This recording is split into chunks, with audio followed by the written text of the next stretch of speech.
Hello guys, welcome back to the channel. In this today's video, I'm going to show you how you can animate text on InShot application.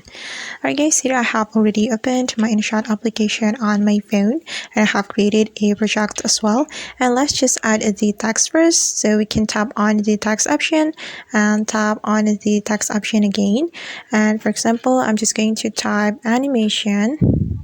Okay, and if we want to animate this text, we just need to click on this circle button.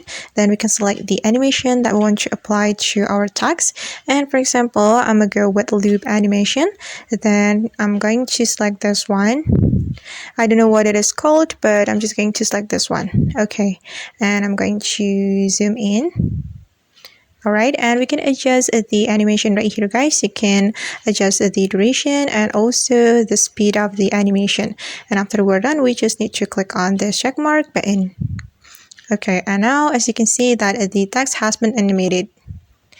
And we just need to adjust the length of the text to get the full length to make the text align with the video.